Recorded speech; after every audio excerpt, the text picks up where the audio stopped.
आज के इस वीडियो में सामान्य ज्ञान का 17वां भाग लेके आ रहे हैं, जो कि आपके बेहतरीन किताबों का निचोड़ होता है। यह आपके हाई लेवल एग्जाम के लिए काफ़ी फायदेमंद होगा। अगर आप चाहते हैं इस वीडियो का पीडीएफ डाउनलोड करना तो आप डाउनलोड कर पाएंगे, और उसके लिए आपको ये वाला ऐप डाउनलोड करना होगा। इस ऐप का लिंक वीडियो के डिस्क्रिप्शन में और पहले कमेंट बॉक्स में मिल जाएगा। इस वीडियो को लाइक करने के साथ चैनल को जरूर सब्सक्राइब करें, उसके बाद बेल आइकन दबाएं, उसमें ऑल सेलेक्ट करें इसी तरह की बेहतरीन वीडियो सबसे पहले पाने के लिए। तो शुरू करते हैं। यहाँ पे देखिए वन लाइनर क्वेश्चन आते हैं और इस वीडियो के तहत हम इसी को कवर करने वाले हैं। थोड़े हाई लेवल के क्वेश्चन होंगे। अगर आपको आसान वाले देखने हैं तो आप लुसेंट वाली या फिर स्पीडी जीके वाली सीरीज को देख सकते हैं। इस वीडियो का पीडीएफ के लिए आपको ऐप पे जाना होगा, और ये एक कंटिन्यू वीडियो चल रही है, तो आप सभी पार्टों को जरूर देखिए। क्वेश्चन है कि एक विधेयक जो कि संसद में प्रस्तुत किया जाता है और बाद में अधिनियम बन जाता है। कहने का मतलब यह है कि जब कोई भी विधेयक कैसे अधिनियम बन जाएगा, विधेयक कहिए या फिर कोई भी कानून कैसे कानून बनता है, तो उसके लिए क्या करना होता है कि एक सिंपल सा प्रोसीजर होता है। जैसे अगर वो कानून परिवर्तन के लिए नहीं है तो उसे सबसे पहले लोकसभा में, बाद में राज्यसभा में एक सिंपल मेजोरिटी से पास कराना होगा, और इसके बाद इसको भेजा जाएगा प्रेसिडेंट के पास। जो ही प्रेसिडेंट का सिग्नेचर होगा ये कानून बन जाएगा। कई बार अधिनियम बनाने के लिए लोकसभा और राज्यसभा की जरूरत भी नहीं पड़ती है, और इसको कहते हैं अध्यादेश। होता क्या है कि साल भर में 2 ही बार केवल संसद की बैठक हो सकती है, और इन 2 बार का अगर टाइम बीत गया हो या फिर पहला वाला खत्म हो गया हो और दूसरा आने में अभी लंबा टाइम हो, तो उस बीच में अगर कोई कानून बनाना जरूरी है तो इसके लिए प्रेसिडेंट कैबिनेट के जो भी अप्रूवल रहता है उसको अप्रूव कर देता है, और ये एक अध्यादेश बन जाता है। दिक्कत यहाँ पे एक ही है कि अगले बार जब सेशन होगा तो उसके 6 सप्ताह के अंदर अंदर इसको पास कराना जरूरी होता है। अगर नहीं पास हुआ तो ये कानून 6 सप्ताह के बाद खत्म हो जाएगा। अगला है किसी भौगोलिक क्षेत्र को अनुसूचित घोषित करने का संवैधानिक अधिकार किसको है? यह है प्रेसिडेंट को। लेकिन प्रेसिडेंट भी बिना कैबिनेट के अप्रूवल के नहीं कर सकते हैं। तो जब कैबिनेट का अप्रूवल होगा तो प्रेसिडेंट किसी भी क्षेत्र को एसी घोषित कर सकते हैं। वह राष्ट्र का प्रतिनिधित्व करता है परंतु राष्ट्र का नेतृत्व नहीं करता है। यह उक्ति भारत में किस पर लागू होती है? ये लागू होती है भारत के राष्ट्रपति पर। मतलब कि भारत का पहला व्यक्ति कहा जाता है प्रेसिडेंट ऑफ इंडिया को, लेकिन ये रियल में इनके पास उतना नेतृत्व नहीं है। इनको सारा काम वही करना होता है जो कि कैबिनेट बोलती है। अगला है कि भारत के पूर्व राष्ट्रपतियों में से बिहार का राज्यपाल रह चुका कौन है? देखिए, अगर ये क्वेश्चन अगर 2017 से पहले पूछा गया होता तो आपका उत्तर होता डॉक्टर जाकिर हुसैन। लेकिन फिलहाल में अगर 2017 के बाद पूछा जाएगा तो अब 2 लोग हो गए, डॉक्टर जाकिर हुसैन और रामनाथ कोविंद। मतलब कि रामनाथ कोविंद भी बिहार के राज्यपाल थे जब उनको राष्ट्रपति बनाया गया, तो ये भी बिहार के राज्यपाल थे, और डॉक्टर जाकिर हुसैन भी। राष्ट्रपति भवन की डिजाइन किसने किया है? तो ये किया है एडविन लुटियंस ने, और आप देखेंगे कि उस एरिया को लुटियंस जोन बोला जाता है। ये करीब करीब 1927 में बनाया गया था। अगला है कि भारत के उपराष्ट्रपति का निर्वाचन एक निर्वाचक गण के द्वारा किया जाता है, जिसके सदस्य क्या होते हैं? तो देखिए, उपराष्ट्रपति हो या फिर राष्ट्रपति हो, इन दोनों के इलेक्शन में आम पब्लिक भाग नहीं लेती है। आप ये भी कह सकते हैं कि इन लोगों का चुनाव अप्रत्यक्ष होता है। अप्रत्यक्ष कहने का ये मतलब है कि सांसद और विधायक लोग भाग लेते हैं।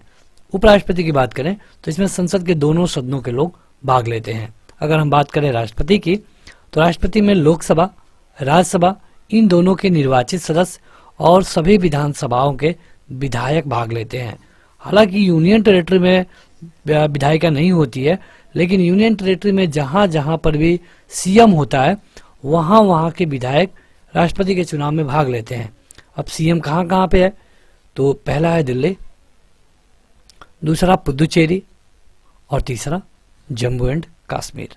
तो जो इस समय की परिस्थिति है तो 3 ही है जहां पे सीएम होगा। अगला है कि एक कथन दिया गया है और एक कारण। अब आपको पढ़ के बताना होता है कि क्या सही है क्या गलत है। कथन है कि कोई व्यक्ति उपराष्ट्रपति निर्वाचित होने का पात्र तभी होगा जब राज्यसभा का सदस्य होने के लिए अर्हित है। बिल्कुल सही है, क्योंकि जब उस व्यक्ति को उपराष्ट्रपति बनाया जाएगा तो उसका काम क्या होगा? उसका काम होगा राज्यसभा का सभापति बनना। तो जब एक सदस्य के रूप में वो निर्वाचित होने लायक ही नहीं है तो उसे उपराष्ट्रपति नहीं बनाया जा सकता। उपराष्ट्रपति राज्यसभा का पदेन सभापति होता है। उपरोक्त वक्तव्यों के परिप्रेक्ष्य में दोनों उत्तर सही हैं। दोनों उत्तर सही हैं और एक जो दूसरा वाला है पहले वाले के बारे में और व्याख्या करता है। उपराष्ट्रपति से संबंधित सही कथन क्या है? उपराष्ट्रपति के बारे में हमने आपको बताया कि जो भी यह व्यक्ति होगा ये कहाँ बैठेगा, तो राज्यसभा में। इसके अलावा कोई भी उम्मीदवार हो सकता है जो कि राज्यसभा का मेंबर बनने लायक हो। इसका कार्यकाल उतना ही होगा जितना कि राष्ट्रपति का होता है, मतलब कि 5 साल। तो अगला क्वेश्चन है कि भारत के उपराष्ट्रपति का चुनाव कैसे होता है? यही सेम क्वेश्चन है। तो यहाँ पे लोकसभा और राज्यसभा के सांसदों द्वारा उनका चुनाव होता है। जो भारत का उपराष्ट्रपति होता है उसके बारे में देखिए कुछ बातें बताई गई हैं। भारत का जो उपराष्ट्रपति है सेकेंड नंबर का व्यक्ति माना जाता है। मतलब पहले नंबर पे तो हो गए प्रेसिडेंट, दूसरे नंबर पे हो गए वाइस प्रेसिडेंट। इनके पास कोई औपचारिक कार्य नहीं होता है, बस इनके पास काम क्या होता है, तो राज्यसभा का सभापति बनना। अगर राष्ट्रपति अनुपस्थित है तो ये उनके कार्यों को करते हैं। राष्ट्रपति नहीं है तो उपराष्ट्रपति उनके जगह पे काम कर सकते हैं। उपराष्ट्रपति और राष्ट्रपति दोनों नहीं है तो मुख्य न्यायाधीश उनके जगह पे काम करेंगे, मतलब कि राष्ट्रपति की जगह पे। राष्ट्रपति की पद त्याग, अपदस्थीकरण अथवा मृत्यु के चलते राष्ट्रपति के रूप में कौन काम करता है, तो ये होता है भारत का उपराष्ट्रपति। उपराष्ट्रपति को अगर उसके पद से हटाना है तो कैसे हटाया जाएगा, तो केवल राज्यसभा के प्रस्ताव के द्वारा उपराष्ट्रपति को हटाया जा सकता है। भारत का राज्यसभा का सभापति कौन होता है, तो ये होता है उपसभापति, हमने अभी आपको बताया। और किस सभा की अध्यक्षता ऐसे व्यक्ति द्वारा होती है जो उसका सदस्य नहीं होता है, तो ये भी है राज्यसभा। देखिए अगर हम लोकसभा का देखेंगे तो लोकसभा में हर साल लगभग 550 लोग जाते हैं। मान लीजिए 545 लोग भले ही चुन करके जाते हैं, लेकिन एक अनुमान 550 लोग। तो जब इसमें एक स्पीकर बनाना होगा तो वह व्यक्ति इसी में का होना जरूरी है, इसी में से, इससे बाहर नहीं हो सकता।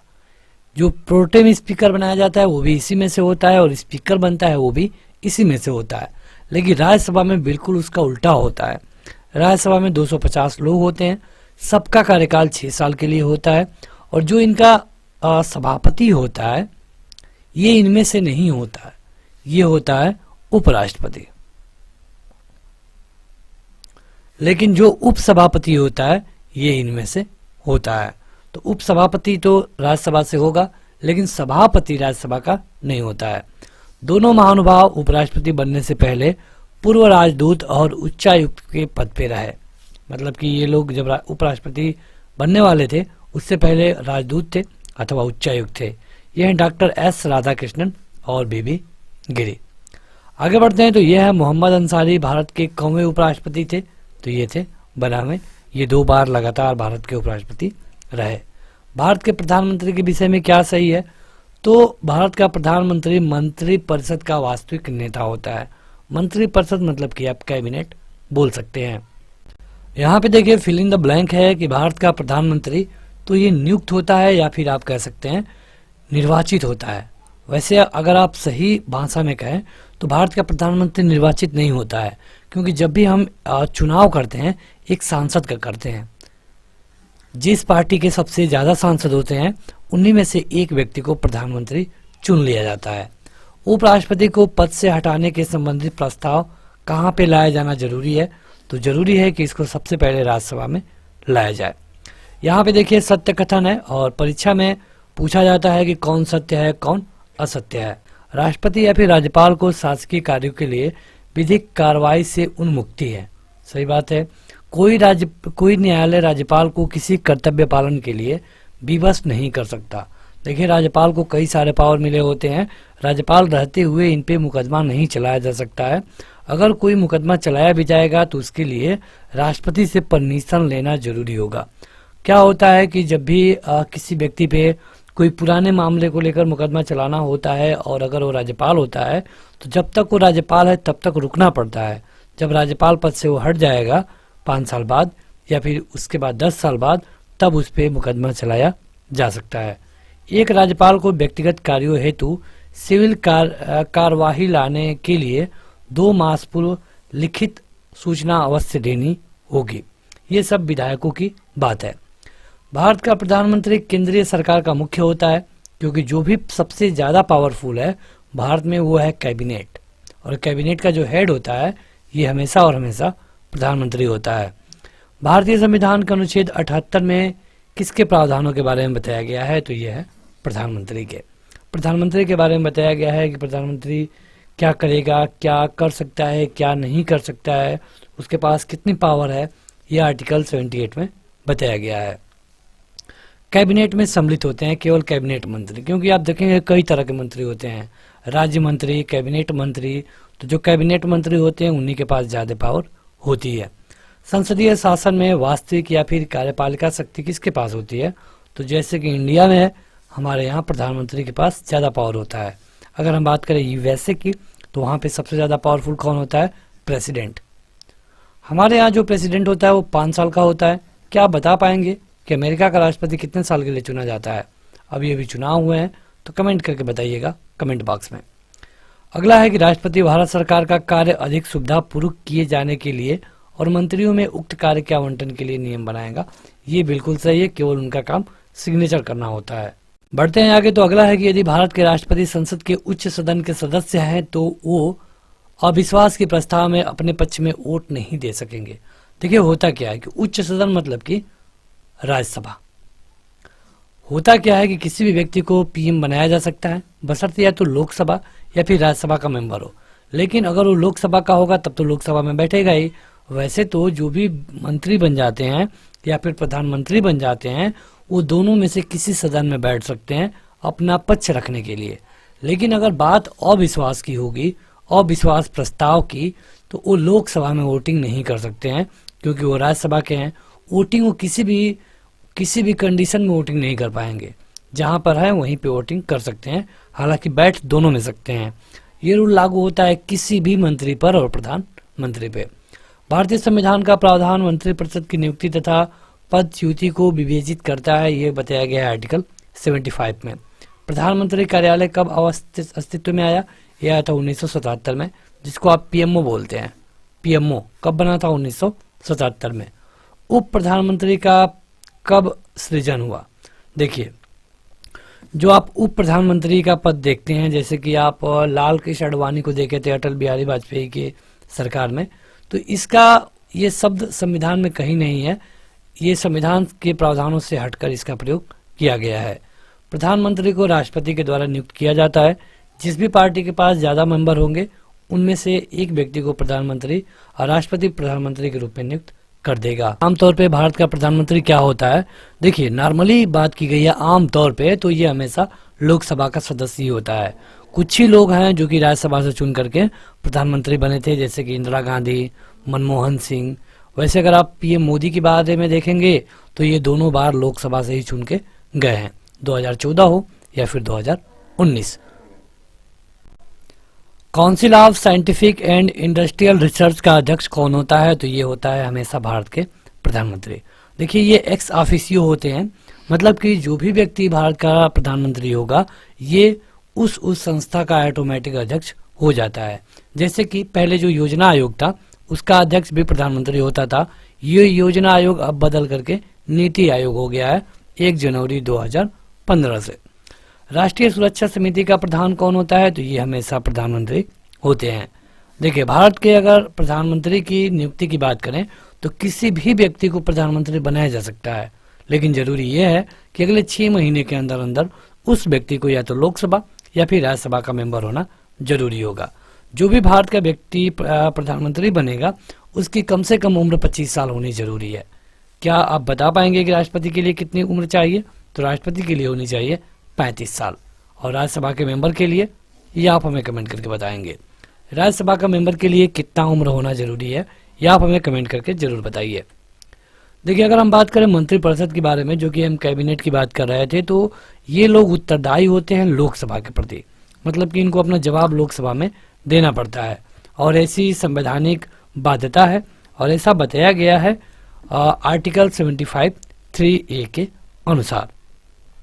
अगर आप केंद्रीय मंत्रिमंडल के त्याग पत्र के बारे में देखें तो इन्हें अगर शपथ ग्रहण में देखेंगे तो इनको शपथ राष्ट्रपति दिलवाता है, लेकिन अगर त्याग पत्र की स्थिति में राष्ट्रपति वैकल्पिक व्यवस्था बनाने तक उनको अपने पद पे रहना होता है।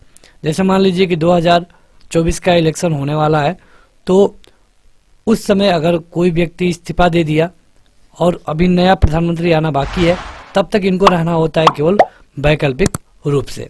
सही कथन क्या है? तो संघीय मंत्री भारत के राष्ट्रपति के रहने तक पद धारण करते हैं और विधि के निर्माण के प्रस्ताव के बारे में प्रधानमंत्री राष्ट्रपति को सूचना देता है। ये दो कथन है। आगे बढ़ते हैं तो अगला क्वेश्चन है कि भारत के संविधान में क्या उल्लेख नहीं है लेकिन परिपाटी के रूप में इसको मान्यता मिलती है। देखिए यहाँ पे ये कहा गया है कि अगर किसी भी प्रधानमंत्री को लोकसभा में इसका बहुमत खत्म हो जाता है तो उसको त्याग पत्र दे देना चाहिए। ऐसा होते आया है, ऐसा कहा जाता है, लेकिन इस तरह की बात संविधान में नहीं दी गई है। अगर विश्वास प्रस्ताव की बात करें तो ये मंत्रिपरिषद के रूप में देखी जाती है, और यदि लोकसभा के सदस्यों द्वारा अविश्वास प्रस्ताव पास कर दिया जाए तो पूरे मंत्रिपरिषद को त्याग पत्र देना पड़ता है। यदि कोई मंत्री अपना त्याग पत्र दे देगा और उसके बाद भी अगर बोलना चाहता है थोड़ी देर के लिए, तो उसको स्पीकर से अनुमति लेनी पड़ेगी। अगर किसी के खिलाफ अविश्वास प्रस्ताव लाना है तो कम से कम 50 मेंबरों के साइन होने जरूरी हैं। अगला है कि भारत में अविश्वास प्रस्ताव के विषय में क्या सही है। तो देखिए, संविधान में किसी अविश्वास प्रस्ताव के बारे में उल्लेख नहीं है। वहाँ पे महाभियोग और इस तरह के शब्दों के बारे में बताया गया है। अविश्वास प्रस्ताव को केवल और केवल लोकसभा में ही फिर से लाया जा सकता है। राष्ट्रपति, राज्यपाल, संघीय संसद, उच्चतम न्यायालय और यूपीएससी यानी कि संघ लोक सेवा आयोग, इनमें लाभ के पद का निर्णय कौन करता है?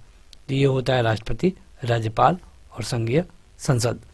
भारतीय राजनीतिक व्यवस्था में कार्यपालिका किसके अधीन रह के काम करती है?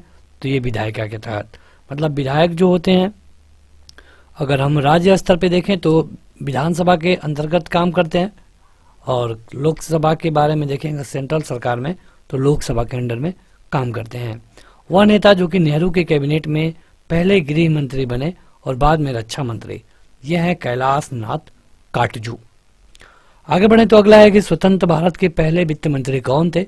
ये थे आर.के. षणमुखम शेट्टी। ये थे आर.के. षणमुखम शेट्टी, और इन्होंने जब इस्तीफा दे दिया तो उनके बाद जॉन मथाई को वित्त मंत्री बनाया गया। स्वतंत्रता के बाद पहले कानून मंत्री कौन थे? ये थे डॉक्टर भीमराव अंबेडकर। संविधान में बजट शब्द नहीं मिलता है, यह एक विदेशी शब्द है। बजट मतलब होता है चमड़े का थैला। अगला है कि भारत के 12वें प्रधानमंत्री कौन थे? तो ये थे देवगौड़ा। क्या आप बता पाएंगे कि प्रधानमंत्री मोदी का क्रम कौन सा है? मोदी का क्रम कौन सा है, ये आप हमें कमेंट करके बताइए कमेंट बॉक्स में। देखिए, जो भारत का प्रधानमंत्री होता है, ये जो भी मंत्रिमंडल का फैसला होता है उसको राष्ट्रपति तक पहुंचाता है, और अपने जो जिस व्यक्ति को ये कहेगा मंत्री बनाने के लिए, राष्ट्रपति उस व्यक्ति को मंत्री बना देते हैं। जो व्यक्ति संसद का सदस्य नहीं है वो केंद्रीय मंत्री रह सकता है केवल 6 महीने तक। यही रूल सेम टू सेम प्रधानमंत्री पर भी लागू होता है। भारत की संसद के संबंध में सही कथन क्या है? तो यहाँ पे संसदीय वाली एक सरकार है, सबको पता है, क्योंकि लोकसभा राज्यसभा की से चुन करके एक सरकार जाती है। संसद का सबसे पहला काम होता है मंत्रिमंडल का प्रावधान करना, ये भी बिल्कुल सही है। और मंत्रिमंडल का जो लोकप्रिय सदन है, जिसको लोअर हाउस कहते हैं, लोकसभा, सरकार बनाने के लिए इसमें बहुमत होना जरूरी है। यहाँ पे देखिए, सुमेलित करने के लिए दिया गया है, परीक्षा में आपसे सुमेलित करने को बोलता है। जैसे अगर प्रधानमंत्री की बात करें, बीपी सिंह, तो ये 2 दिसंबर 89 से लेकर के 10 नवंबर 90 तक रहे। चंद्रशेखर 10 नवंबर 1990 से लेकर के 21 जून 1991 तक रहे।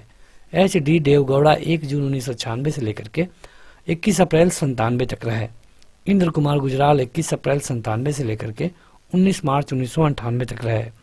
अटल बिहारी वाजपेयी 19 मार्च 1998 से लेकर के 2000 तक रहे। इसी के बीच, मतलब इन्हीं के टाइम पीरियड पे कारगिल हुआ था। हम कारगिल दिवस कब मनाते हैं, क्या आप बता पाएंगे? अगर हाँ तो कमेंट करके बताइएगा कमेंट बॉक्स में। तो बस आज के इस वीडियो में इतना ही। वीडियो को लाइक करने के साथ इस ऐप को जरूर डाउनलोड करें। इसका लिंक वीडियो के डिस्क्रिप्शन में और पहले कमेंट बॉक्स में मिल जाएगा। आज की इस वीडियो में इतना ही। Thank you.